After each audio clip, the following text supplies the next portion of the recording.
Buenos días, bienvenidos a la cuarta sesión del Laboratorio de Innovación en Leasing organizado por The Alta Group. Antes de comenzar a tratar el tema de hoy, yo quisiera dar una explicación acerca de lo que ha motivado la realización de estas sesiones de webinars dedicados a promover la innovación en el negocio del leasing. Para quienes conocen o quienes no nos conocen a The Alta Group, nosotros somos una firma integrada por cerca de 80 profesionales a nivel mundial con experiencia y un amor único por el negocio del leasing y financiamiento de activos.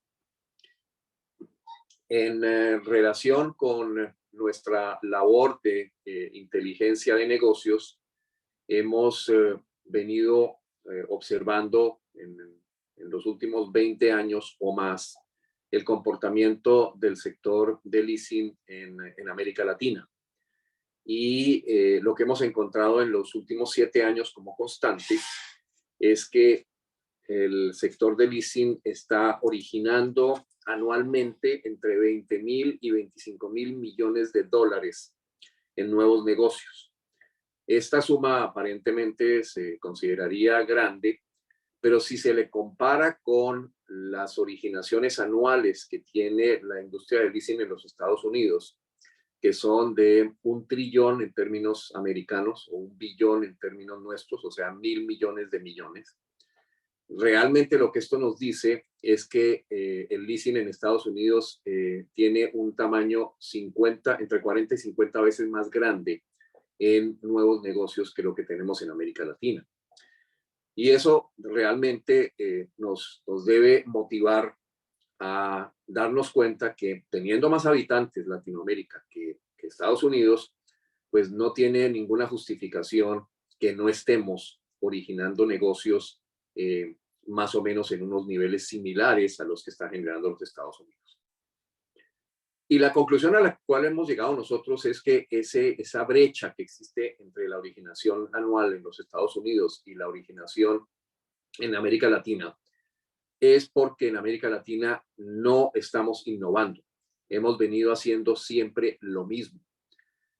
Como el negocio de bienes de capital es un negocio que por sí mismo, por su propia dinámica, genera demanda, ya sea porque los proveedores de equipos necesitan conseguir facilidades de financiación para sus clientes, ya sea porque los clientes están demandando bienes de capital.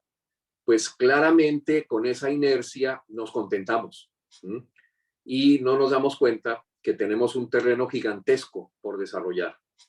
Por eso decidimos traer este tema del Laboratorio de Innovación en Leasing, porque es a través de la innovación que podemos realmente penetrar un poco más, pero además nos está invitando a que dejemos esa actitud reactiva y nos volvamos más proactivos en relación con la forma como desarrollamos nuestro negocio. Y este capítulo que vamos a ver hoy, yo creo que es una perfecta aplicación. Yo quisiera simplemente, antes de pasar o entrar en materia, recordar una experiencia que tuvimos nosotros, que fue muy grata.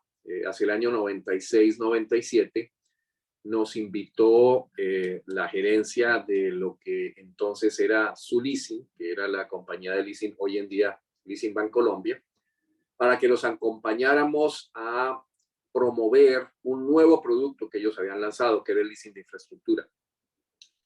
Y lo interesante de esa experiencia es que ellos desarrollaron una campaña educativa, por decirlo así. Organizábamos desayunos de trabajo en las diferentes ciudades donde operaba la compañía y buscábamos hacer reuniones directas con clientes, con empresarios, para que ellos adoptaran esa nueva figura, ese nuevo producto.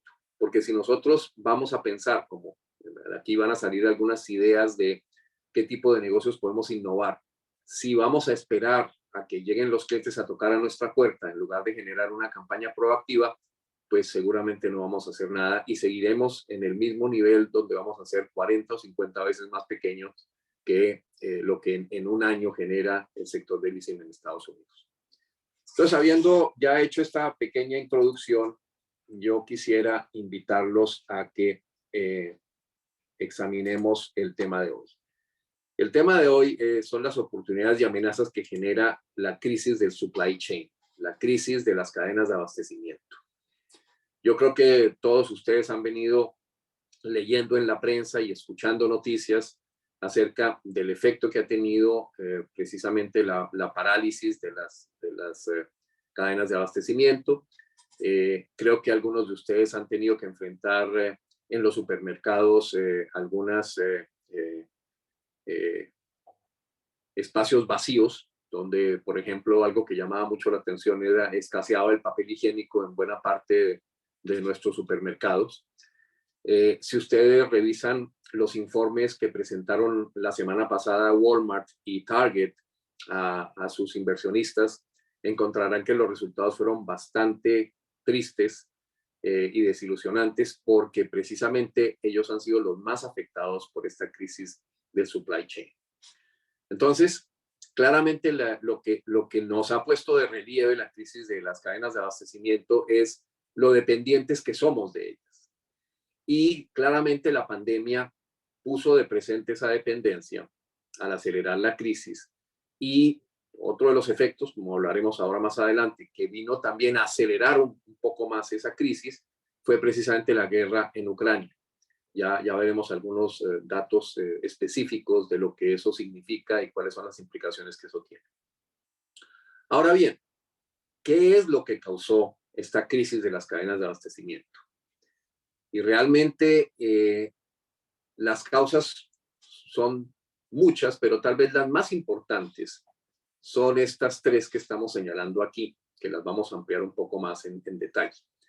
Lo primero es que cuando se produjo la integración de la China al sistema económico mundial, y eso fue a raíz de la mano tendida que le hizo Richard Nixon y Henry Kissinger al gobierno chino a mediados de los 70s, o a comienzos de los 70s, donde posteriormente la China decidió ajustar su estructura de producción más hacia la economía de mercado. Ahí es donde en el año 78 Deng Xiaoping hace su famosa declaración de que no importa si el gato es blanco o negro con tal de que case ratones, queriendo decir que no importa si se utiliza el mercado, la economía libre de mercado o la economía planificada para generar producción.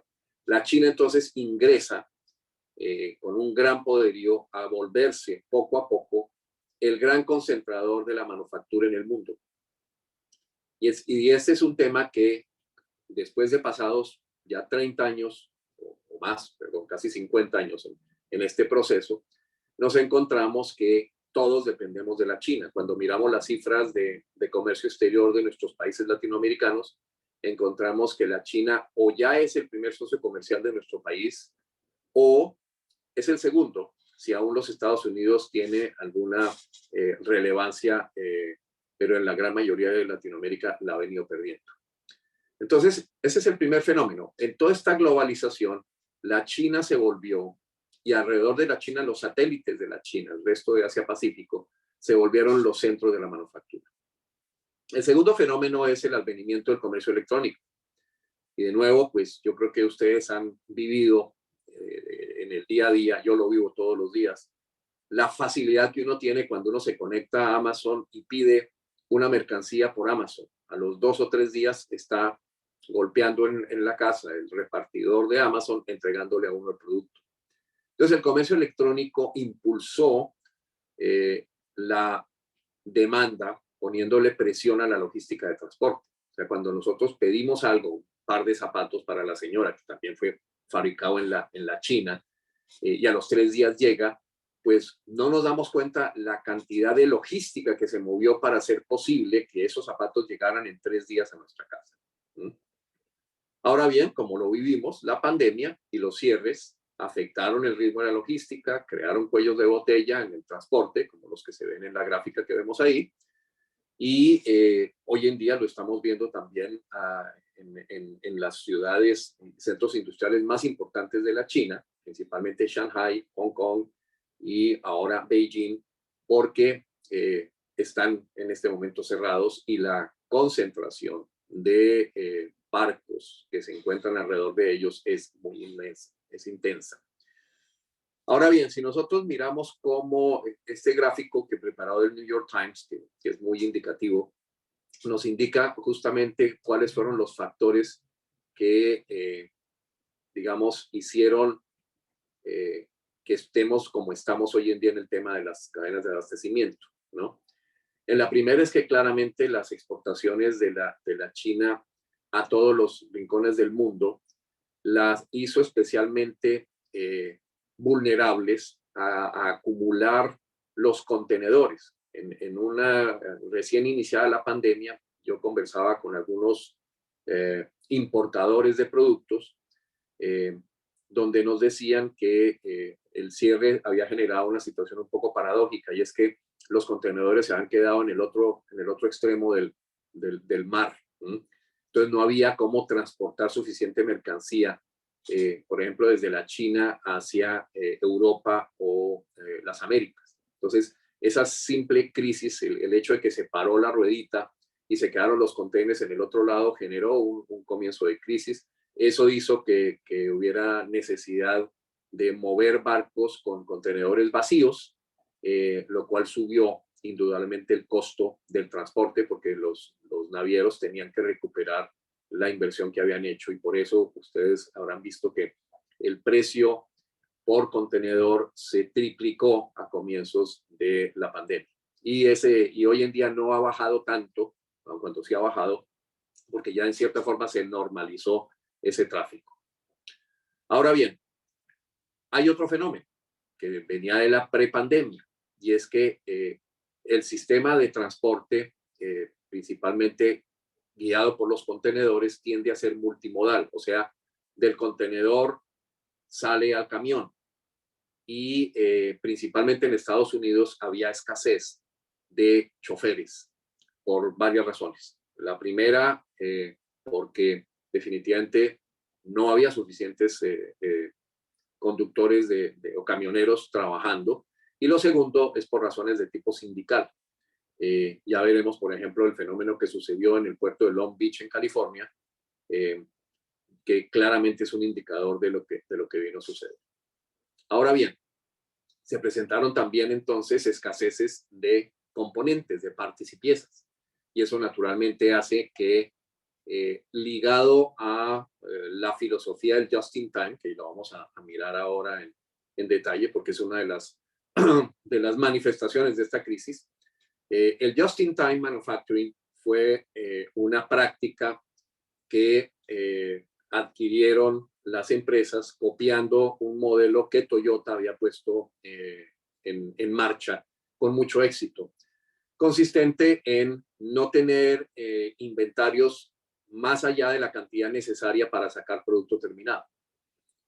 Antes de que existiera este fenómeno de integración global y esa facilidad de producción que principalmente la encontrábamos en la China, realmente la mayor parte de las empresas tenían que acumular inventarios de materias primas o de componentes, que hacía muy costoso el financiamiento de las empresas. Con el tiempo las empresas se fueron volviendo unas organizaciones más livianas, manejando solamente el nivel de inventario necesario para cumplir con sus ventas. Y eso se hizo bajo la escuela del just in time. Entonces, este es, digamos, otro de los fenómenos antecedentes de la crisis, pero que indudablemente hizo que se profundizara la crisis, porque cuando ya las empresas no tienen suficiente inventario preparado, pues claramente la producción se cae. Y ya veremos cómo esto ha afectado, entre otras cosas, los bienes de capital, que son nuestra materia prima.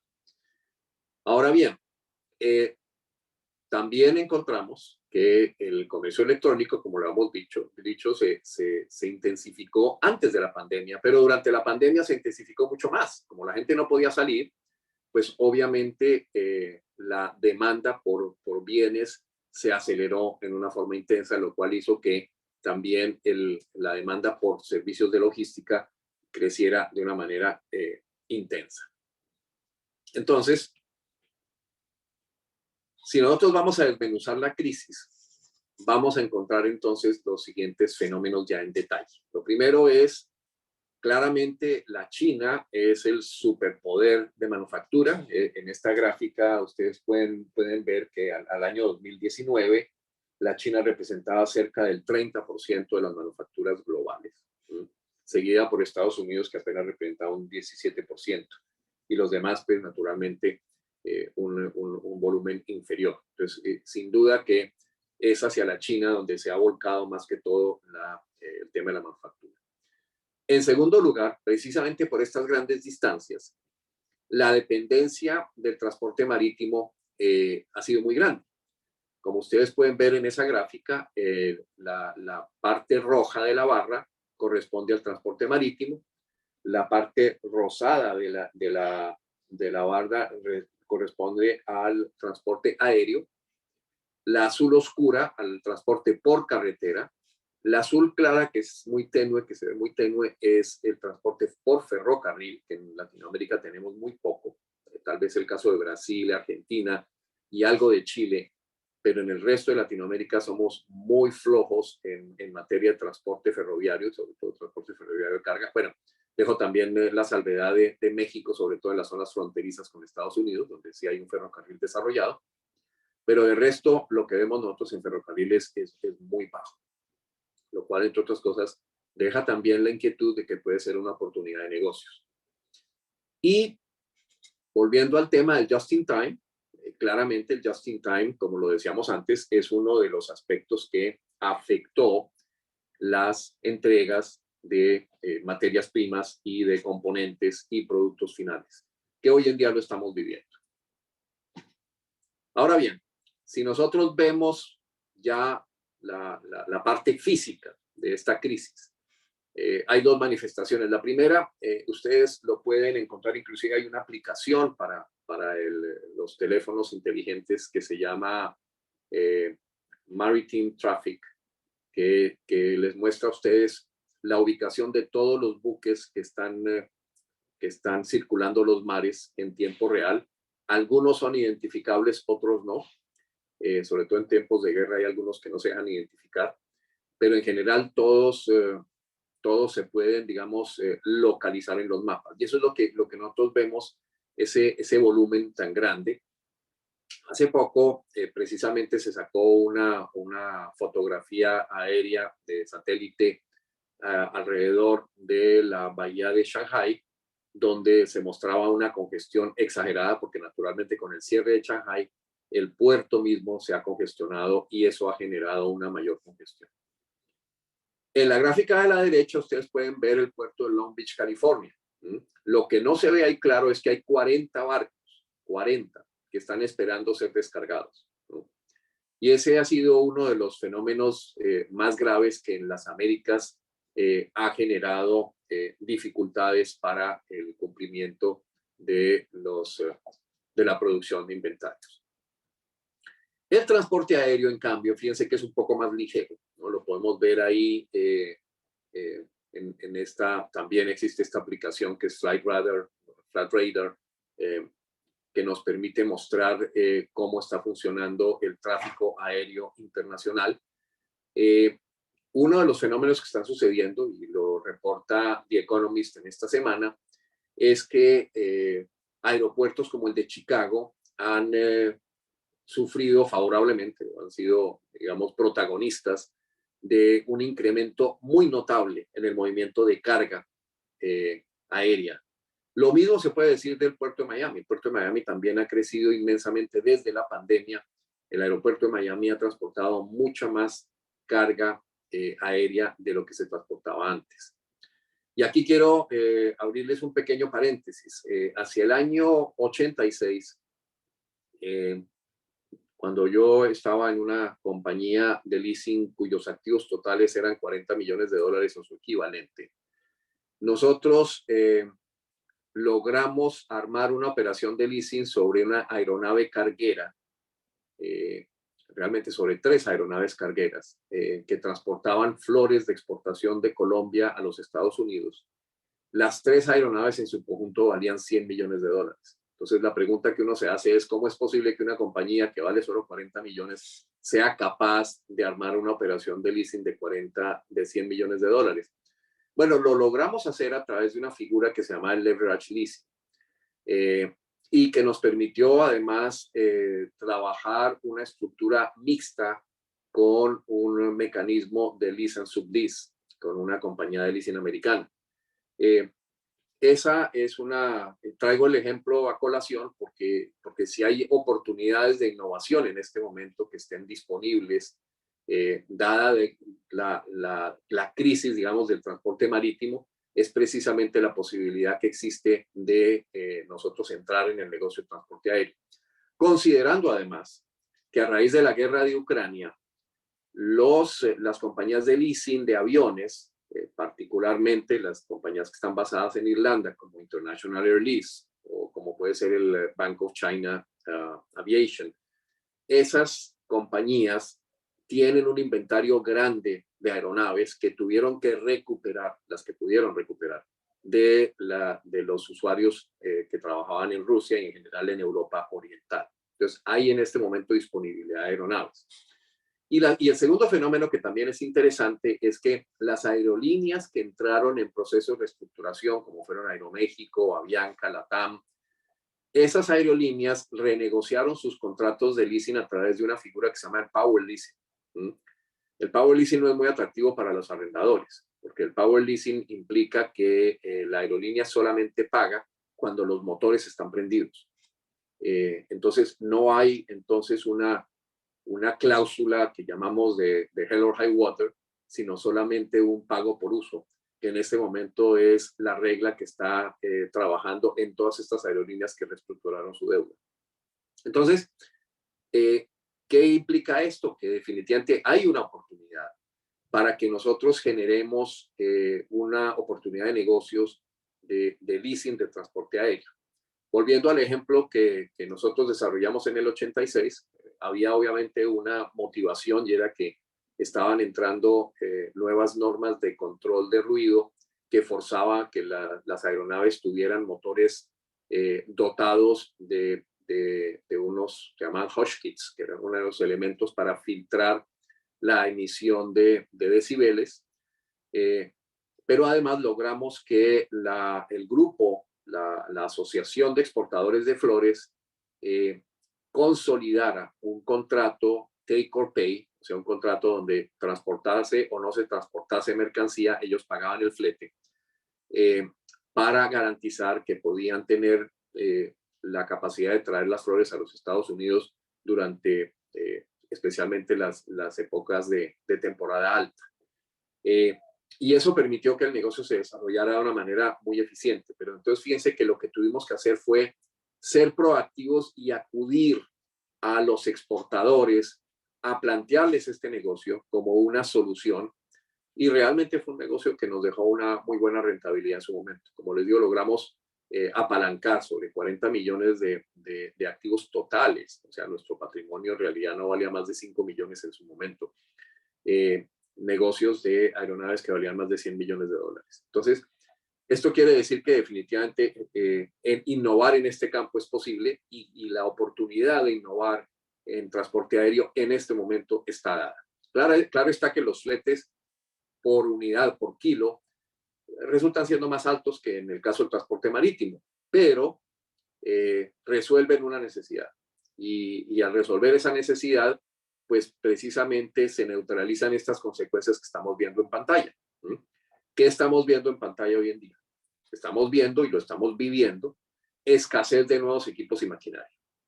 Para darles un ejemplo, un par de conversaciones que hemos tenido con algunos de nuestros vendors amigos, por ejemplo, con el grupo de Navistar. Navistar no puede entregar camiones sino hasta finales del 2023. No tienen capacidad de producción. Si vamos al negocio de montacargas, Hyster Yale, por ejemplo, está en la misma situación. Solamente empiezan a recibir pedidos para hacer entregas a finales del 2023. Entonces, tenemos definitivamente escasez de nuevos equipos y maquinaria. Tenemos retrasos en las entregas de equipos y maquinarias nuevas también, como resultado de la misma situación. Tenemos escasez de manufacturas de consumo. Yo ponía el ejemplo del papel higiénico. Aquí en Estados Unidos ha escaseado el papel higiénico. Recientemente estuve en Colombia y me llamó la atención que allá no escasea el papel higiénico, pero aquí sí, estamos casi como en Venezuela. La inflación es otro de los fenómenos que se vino a generar aquí, porque precisamente la escasez de productos hace que los precios suban. Eso va más allá de las otras consideraciones que también impulsan la inflación, como es el hecho del altísimo endeudamiento que asumieron los gobiernos para lidiar con la pandemia. Y ahora bien, una consecuencia positiva para nosotros es que los equipos y maquinaria usados se han valorizado. Entonces, en este momento es un buen negocio tener entre nuestros activos equipos y maquinaria usados porque la demanda es alta. Y obviamente eso incluye también vehículos. Precisamente por esa misma escasez, la demanda es alta y esa consideración nos da, digamos, una oportunidad. Ahora bien, ¿qué nos trajo la guerra de Ucrania? La guerra de Ucrania aceleró estos procesos. Como ustedes pueden ver, en donde está la rayita, es en febrero 24 del 2022, que fue la fecha en la cual Rusia invadió a Ucrania. Y fíjense lo que sucedió en ese momento. Claramente, el petróleo se subió por encima de los $100 el barril. Ya obviamente las expectativas que había generado la tensión anterior estaba poniéndolo a oscilar entre 80 y $100, pero en el momento de la guerra claramente se subió por encima de $100 el barril. Adicionalmente, los fertilizantes, que son además subproductos del petróleo, pues también se subieron. Y productos básicos como el trigo también subió de precio en forma realmente impresionante. Entonces, esto nos está llevando a una situación que va más allá de la crisis energética y hay varios fenómenos importantes de notar. Lo primero es que en tanto que estábamos viviendo una transición, y lo habíamos visto en sesiones anteriores, de las energías contaminantes, de las energías no renovables versus las energías limpias, esta crisis y la dependencia principalmente de Europa del petróleo ruso y del gas natural ruso generaron una mayor demanda por estos combustibles fósiles. Entonces, en cierta forma, la transición hacia la energía limpia empezó a frenarse. Y esa es una situación que estamos viviendo hoy en día, que no lo podemos negar. Esa transición se está frenando porque en este momento los que están produciendo petróleo crudo y gas natural, pues consiguen muy buenos precios y no tienen por qué preocuparse, como lo están haciendo algunos, en destinar buena parte de la producción a generar combustibles limpios, como puede ser el hidrógeno a base del gas natural, porque en realidad en este momento el mejor negocio es vender el petróleo crudo, lo cual obviamente nos genera un efecto grave para el cambio climático y para el medio ambiente en general. Ahora bien, ¿dónde se manifiesta esto de una manera más grave? En la crisis alimentaria. Estábamos viendo el fenómeno del trigo, ¿no? Y solamente si vemos el fenómeno del trigo en la gráfica de la izquierda, vemos la gravedad que eso tiene. Los países del Medio Oriente vienen siendo abastecidos de trigo y sus subproductos. En la costumbre, entre otras cosas, de los países musulmanes, el pan pita es un producto fundamental.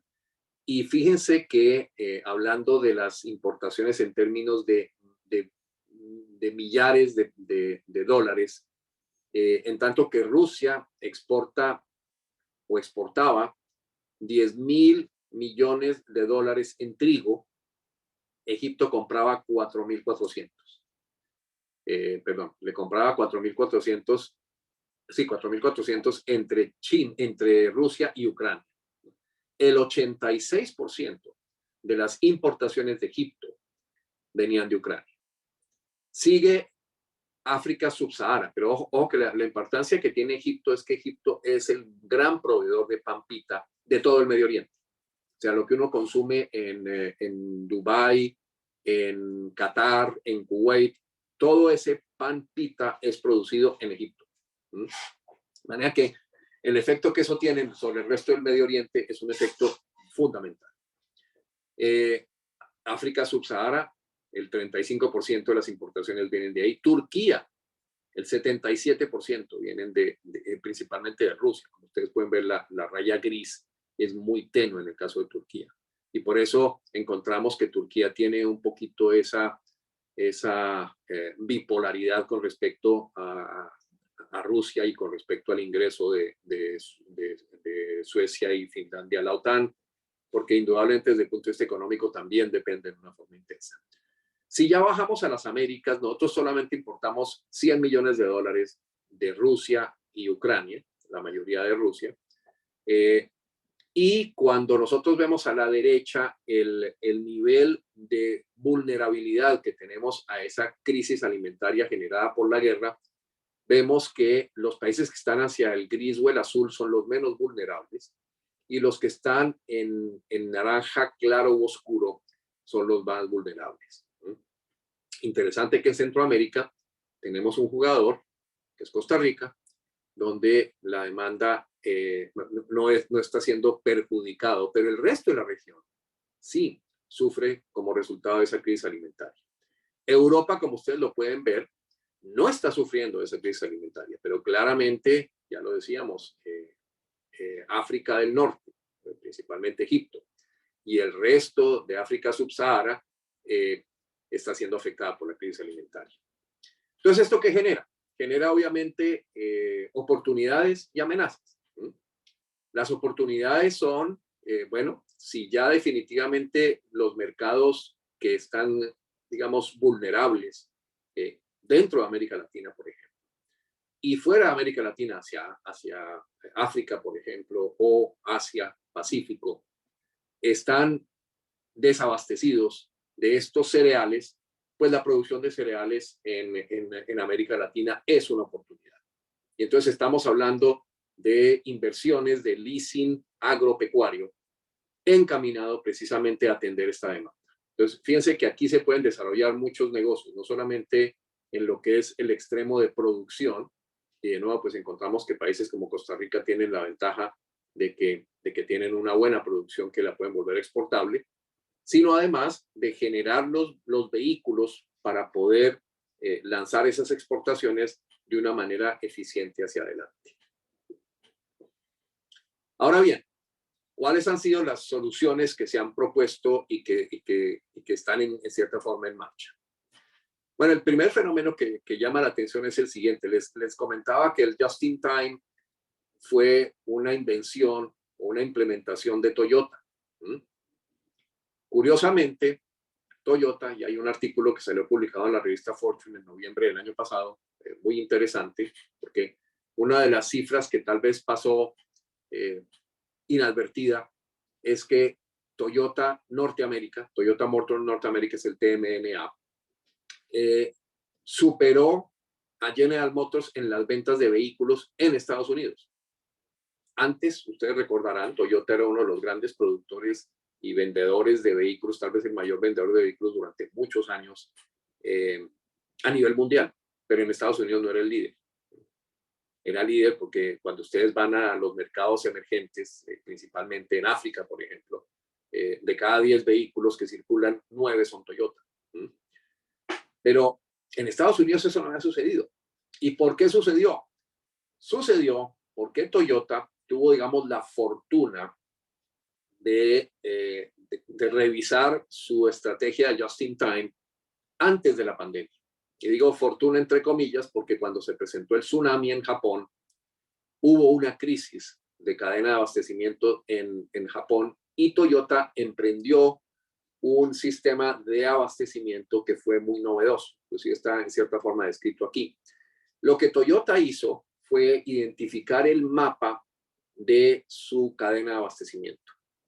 Y al identificar el mapa de la cadena de abastecimiento, el mapa está integrado por los proveedores directos de Toyota, los proveedores de los proveedores de Toyota y los proveedores de los proveedores de los proveedores de Toyota.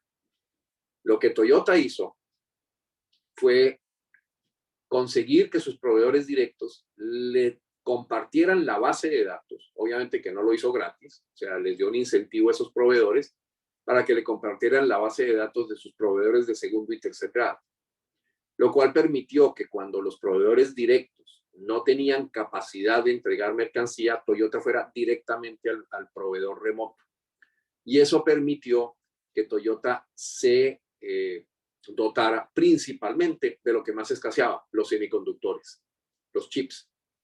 Y gracias a eso fue que Toyota pudo completar una mayor producción de vehículos el año pasado, en el 2021, mayor que la que lograron los demás fabricantes de vehículos.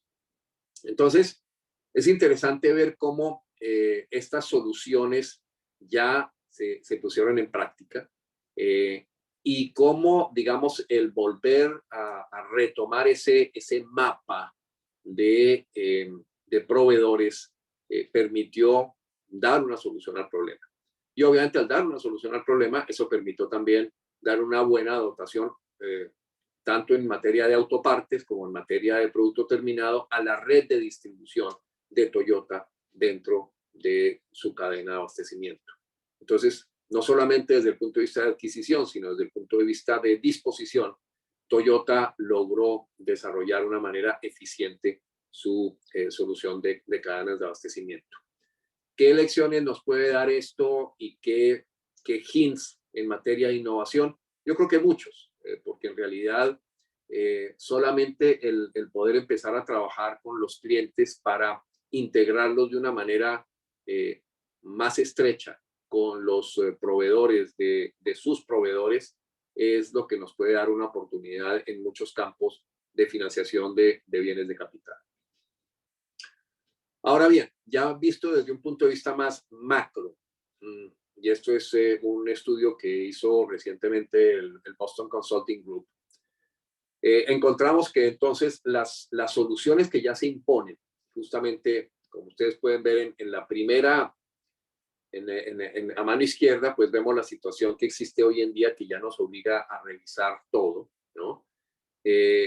Lo que está en nivel, en color rojo, son los centros de manufactura. Lo que está en color verde es precisamente los lugares de donde surgen las mercancías, y el número 3 son los canales de distribución. Entonces, en una primera instancia, al revisar la cadena de abastecimiento, pues no vamos a cambiar los centros de producción, sino que vamos a fortalecer los de distribución. Pero cuando ya estamos encontrando que hay razones de tipo geopolítico, razones de tipo logísticos que nos obligan a diversificar los centros de producción, pasamos al esquema 2 y al esquema 3. Y fíjense ustedes cómo el esquema 3 nos está llevando principalmente a centros tales como México. México se ha vuelto indudablemente uno de los principales proveedores, pero lo interesante en México es que México necesita sus propios Méxicos. O sea, México es la fábrica de Estados Unidos hoy en día, pero a su turno México necesita de los países que están al sur para que le doten de parte de su cadena de abastecimiento. Y ahí nuevamente esto nos genera otras posibilidades. Claramente lo que vemos a la derecha, ya lo hemos visto y Carlos lo recuerda, es nearshoring, ¿no? Es parte del nearshoring leasing. Pero aquí dentro de esta cadena, pues se dan una cantidad de oportunidades alrededor de ese concepto de nearshoring leasing. ¿Qué otras soluciones surgen de acá? Bueno, si nosotros vamos a tener que reorientar o reubicar la manufactura, pues lo primero es utilizar la llamada manufactura aditiva, las impresoras 3D, porque claramente las impresoras 3D nos dan la posibilidad de producir cualquier cosa, ¿no?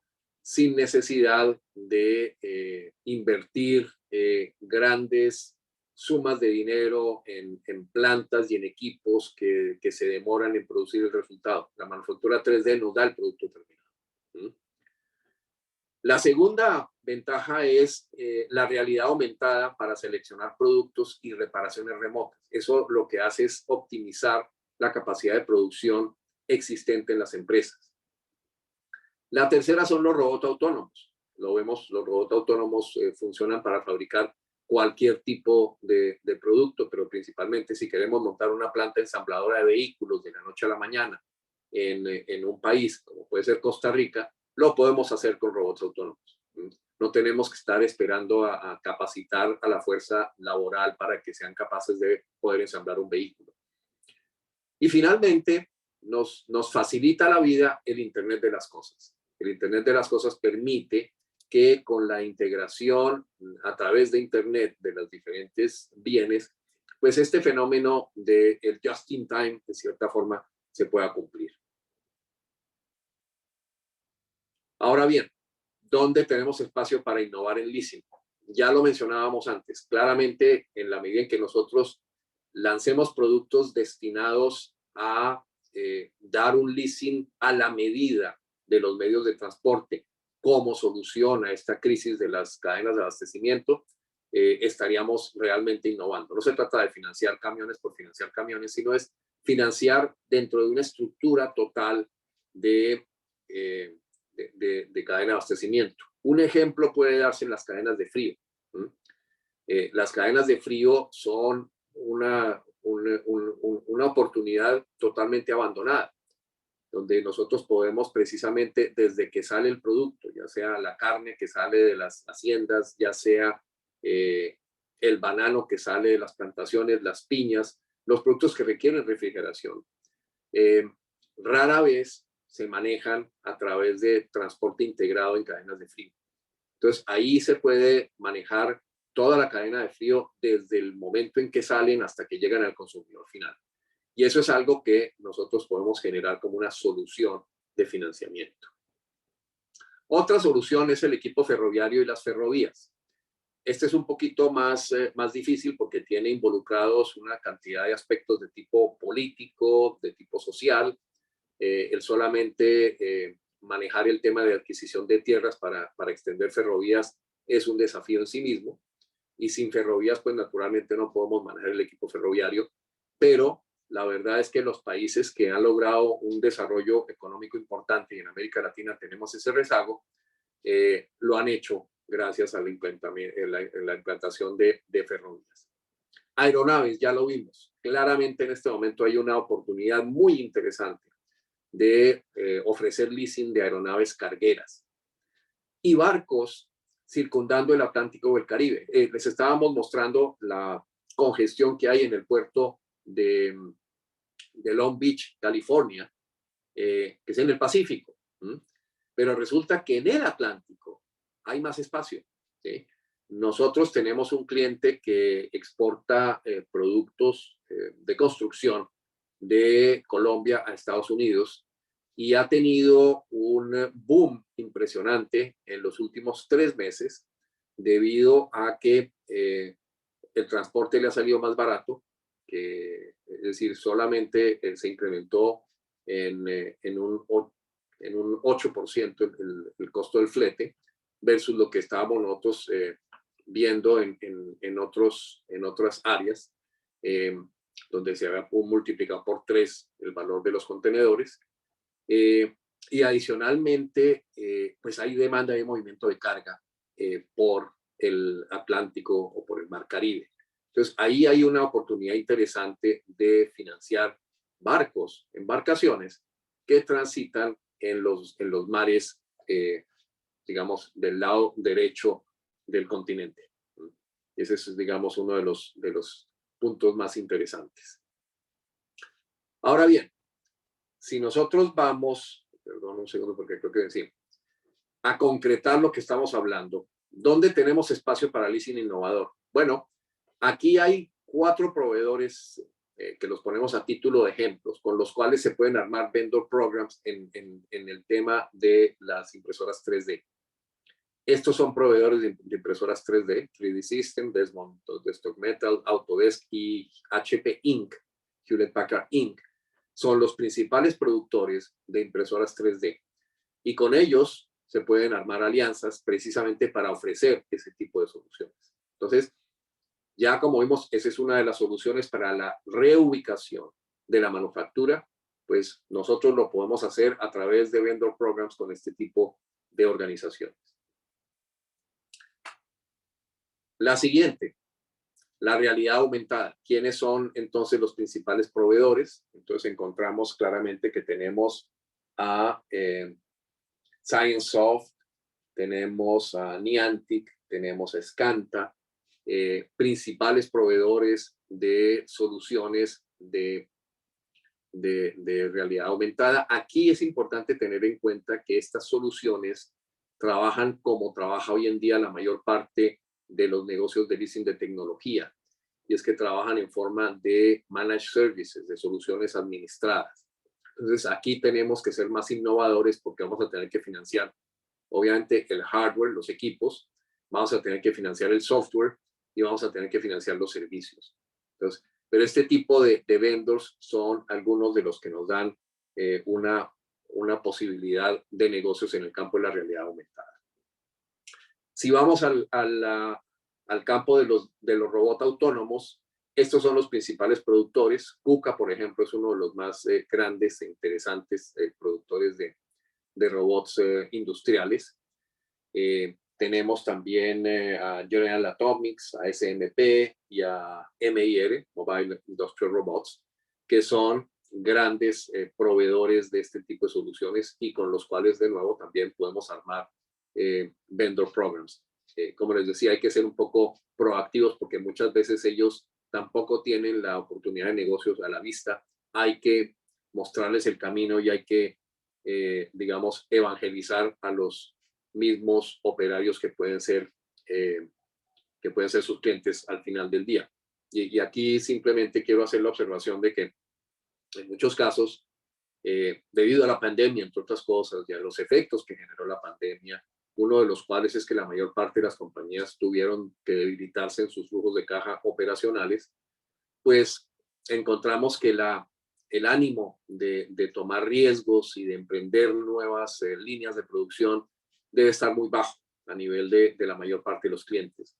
Y nosotros en cierta forma tenemos que cambiar un poquito esa mentalidad, porque si bien es cierto que tenemos adversidades al frente, como es el tema de la guerra, como es el hecho de que tampoco se ha ido el COVID del todo, lo cierto es que hay unas oportunidades muy interesantes en estos campos que a las empresas les pueden generar unas rentabilidades muy altas y desde luego a nosotros como arrendadores nos pueden generar muy buenos negocios. Pasando al leasing del Internet de las Cosas, ustedes pueden ver este cuadrito donde están los principales jugadores. Y si miramos el cuadrante de arriba, ahí podemos darnos cuenta que los más importantes jugadores son empresas conocidas como puede ser Siemens, como puede ser ABB, como puede ser Cisco, SAP, Huawei. Esos son los que están a la vanguardia en este tema de implementación del Internet de las Cosas. Recientemente nuestros socios en Estados Unidos desarrollaron un proyecto de implementación de Internet de las Cosas para una empresa aseguradora alemana o reaseguradora alemana que interesantemente introdujo el Internet de las Cosas en calderas industriales.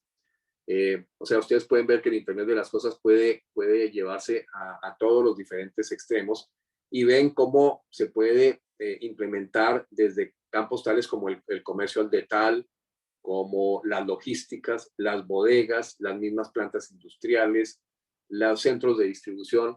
Todo eso puede ser una implementación y aquí están, digamos, los jugadores más importantes con los cuales uno puede hacer alianza. No solo los del cuadrante de arriba, los que están en el resto de los cuadros, como por ejemplo Schneider Electric y Rockwell Automation o Honeywell, son interesantes jugadores para hacer alianzas con ellos en el tema de Internet de las Cosas. Y en el Internet de las Cosas donde está, digamos, el gran futuro de lo que es la manufactura hacia adelante. Entonces ya hecha esta presentación breve, ya quisiera abrir la discusión. No sé si algunos de ustedes quisieran tener algún comentario o algunas preguntas. Podemos remover los micrófonos. No sé, Carlos, si tienes alguna pregunta o observación sobre ese tema. No, yo creo, y ahora que venía en el carro para la oficina, vamos a ver, el tema de la innovación debe ser una estrategia permanente en la compañía, porque vamos a ver, las oportunidades de innovar cuando se presentan se van muy rápido, son ventanas de oportunidad que se presentan. Y que si uno no está preparado, mientras trata de prepararse, ya esa oportunidad se cerró y ya esa innovación pasó y ya hemos visto muchos ejemplos de esos. Entonces, realmente uno el tema de la innovación debe tratarlo en lo posible de ser un proceso diario, constante, y es una filosofía de la empresa, porque si no, cuando querés innovar, ya la oportunidad pudo haber pasado enfrente de tus ojos. Es un comentario, no es una pregunta. Sí. No, es muy cierto lo que dices. Yo creo que ahí hay dos temas que hay que considerar. Parte de lo que, digamos, lo que en cierta forma sirve de mitigante lo que estás diciendo, porque es verdad lo que estás diciendo, es clarísimo. Es que la inapetencia que se ve en el sector por la innovación, en cierta forma, le da a uno como más tiempo. Sí. Sí, sí.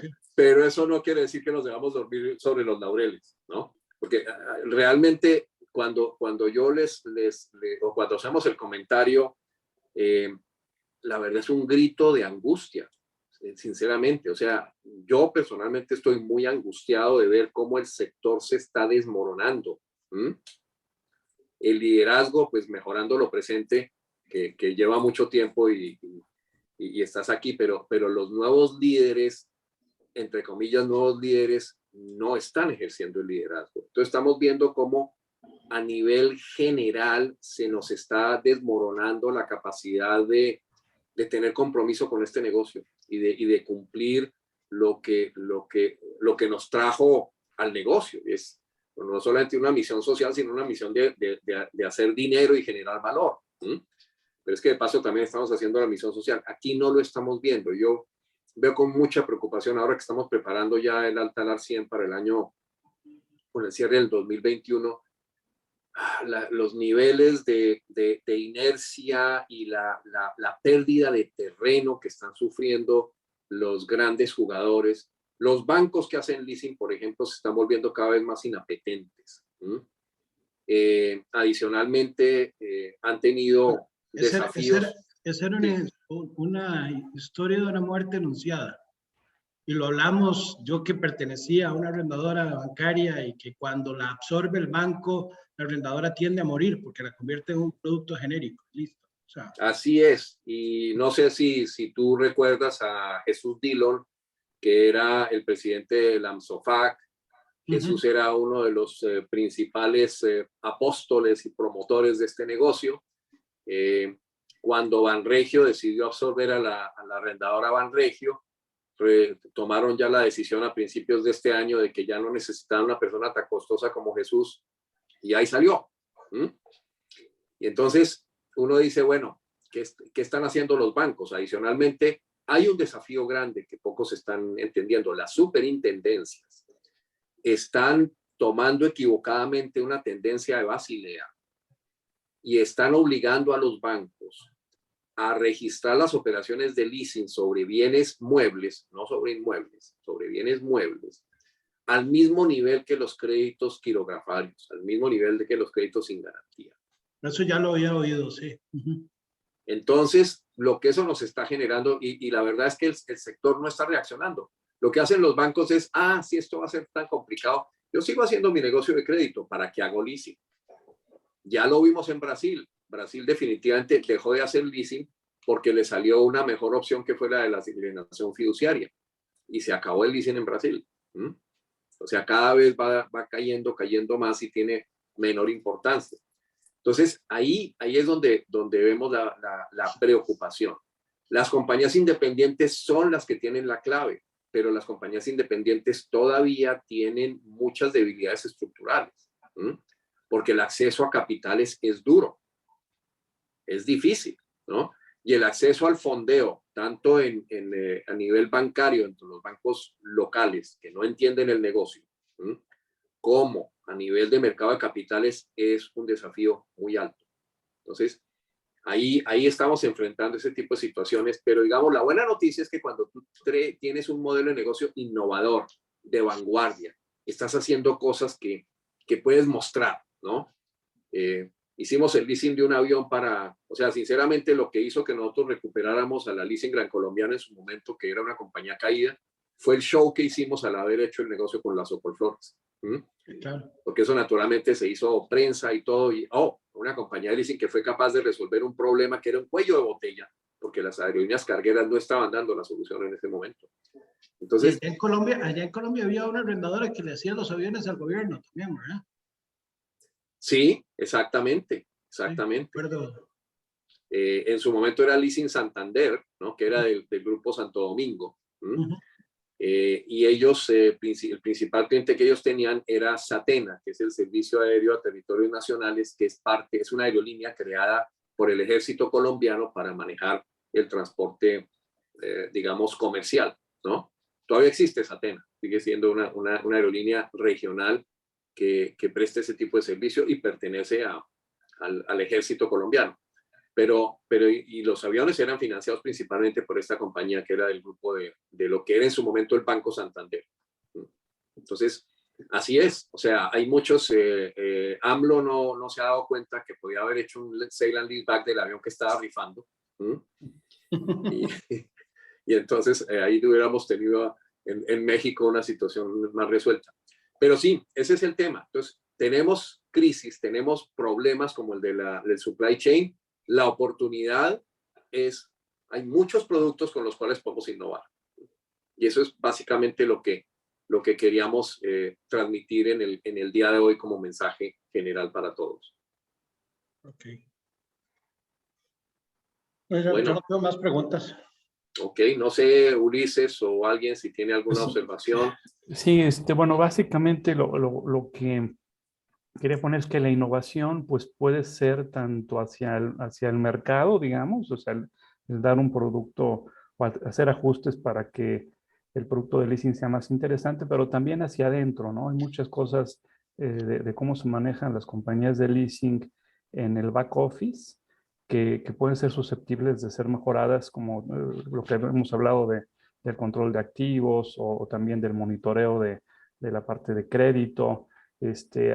Cosas que a lo mejor no se ven tan claramente, pero que podrían tener un impacto en hacer una operación mucho más sólida, ¿no? Entonces, esa parte, digamos, también lo que comentabas, ¿no? Del aspecto regulatorio y todo eso, creo que sí, en general, el motor de innovación de las compañías de leasing muchas veces han sido las compañías independientes, pero es donde se enfrentan también a más, a más retos, ¿no? Porque, como dices, el acceso a fondeo muchas veces es rígido y eso hace que se vean y que no tengan la suficiente fuerza como para poder modificar algunas cosas, ¿no? Pero, por ejemplo, en todo el espacio de managed services, todo eso, hay un tema muy, muy grande donde si alguien empieza a encontrar el caminito, bueno, por ahí se abre brecha y se puede aprovechar para que otras compañías también vayan creciendo, ¿no? Pero como todo, o sea, las cosas nuevas pues cuestan mucho trabajo.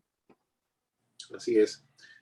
Bueno, yo creo que ya para concluir, yo diría que el mensaje que queremos dejar es la innovación tiene también que implementarse. O sea, la innovación hay que desarrollar un plan de mercadeo, un plan de educación a los clientes, hay que generar cierto nivel de, llamémoslo así, agresividad en el buen sentido de la palabra, porque lo que estamos viendo en general es que los empresarios también están despistados. Los empresarios salieron sin tener un norte claro y nuestra misión como conocedores de estos mercados, porque la verdad es que la ventaja que tiene el negocio del leasing es que nos da una visión, una ventana a ver unas cosas que los empresarios posiblemente no ven en toda su perspectiva. Entonces, eso nos ayuda a tener un diálogo muy interesante. Y les digo, retomando la experiencia que tuvimos cuando hicimos este lanzamiento de leasing de infraestructura con su leasing en su momento, fue muy grato. O sea, desarrollamos unos planes unos desayunos de trabajo con los clientes empresarios, donde teníamos este tipo de conversaciones y se generaban diálogos que terminaban en negocios nuevos bien interesantes para el desarrollo. Y yo creo que eso es lo que tenemos nosotros que hacer para poder volver realidad la innovación, ¿sí? Llevarlo a ese terreno práctico. Bueno, pues les quiero agradecer a todos su participación. Esta presentación queda grabada también en el website de vialtawebinars.com para el alcance de quienes no pudieron asistir o de los que quieran repasarla. Y esperamos que haya dejado información e ideas útiles para innovar hacia el futuro.